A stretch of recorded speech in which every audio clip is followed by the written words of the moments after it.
حاجة فليس لله حاجة أن يدع طعامه وشرابه.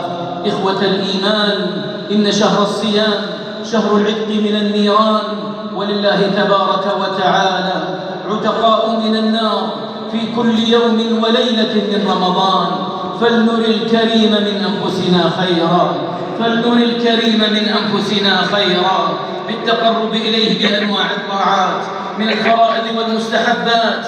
فالمحروم من حرم المغفرة في رمضان.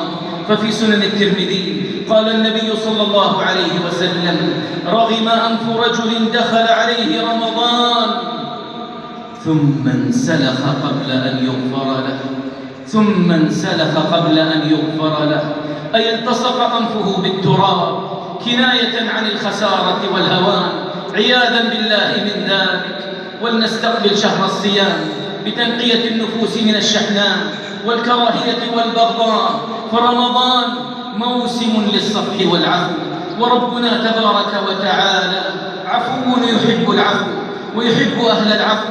فمن أحب أن يتجاوز الله عنه، فمن أحب أن يتجاوز الله عنه فليتجاوز ويعفو عن عباده.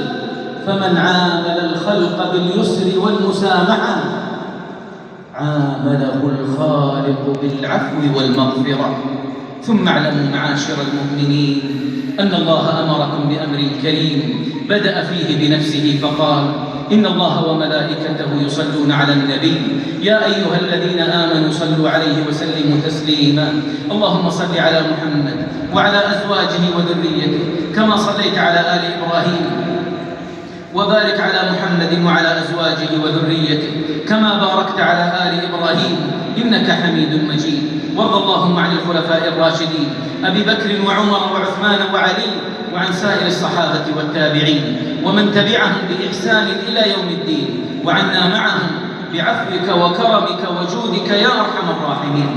اللهم أعز الإسلام والمسلمين، اللهم أعز الإسلام والمسلمين، اللهم أعز الإسلام والمسلمين، واجعل هذا البلد آمنا مطمئنا رخاء سخاء وسائر بلاد المسلمين. اللهم آمنا في أوطاننا، وأصلح أئمتنا وولاة أمورنا، وأيد بالحق إمامنا وولي أمرنا. اللهم وفق إمامنا خادم الحرمين الشريفين وولي عهده الأمين إلى ما فيه عز الإسلام وصلاح المسلمين، وإلى ما فيه خير للبلاد والعباد وجميع ولاة المسلمين. اللهم احفظ علينا ديننا وقيادتنا وأمننا. اللهم وفق رجال أمننا والمرابطين على حدودنا وثغورنا. اللهم حقق لإخواننا في فلسطين، آمين. اللهم حقق لإخواننا في فلسطين الأمن والأمان والاستقرار والاطمئنان. اللهم كن لهم معينا ونصيرا ومؤيدا وظهيرا. اللهم عليك بعدوك وعدوهم يا قوي يا عزيز يا ذا الجلال والإكرام. اللهم احفظ المسجد الأقصى، اللهم احفظ المسجد الأقصى واجعله شامخا عزيزا إلى يوم الدين برحمتك وفضلك وجودك ورحمتك يا أرحم الراحمين. اللهم فرج هم المهمومين من المسلمين، ونفس كرب المكروبين، واقض الدين عن المدينين، واشف مرضانا ومرضى المسلمين. اللهم أصلح لنا ديننا الذي هو عصمة أمرنا، وأصلح لنا دنيانا التي فيها معاشنا، وأصلح لنا آخرتنا التي فيها معادنا، واجعل الحياة زيادة لنا في كل خير، والموت راحة لنا من كل شر، وأجرنا من خزي الدنيا وعذاب الآخرة. اللهم بلغنا رمضان، اللهم بلغنا رمضان ونحن في أمن وإيمان وسكينة واطمئنان، وارزقنا فيه البر والإحسان يا كريم يا منان يا ذا الجلال والإكرام. اللهم اجعلنا من أوليائك المتقين الذين لا خوف عليهم ولا هم يحزنون.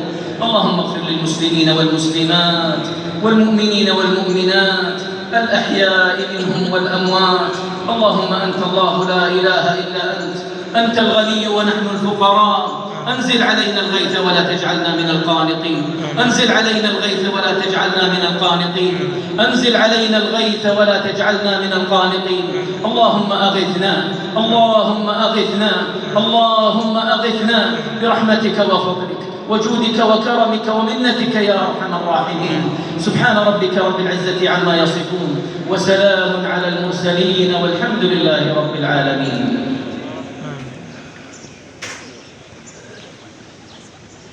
الله أكبر الله أكبر، أشهد أن لا إله إلا الله، أشهد أن محمدا رسول الله.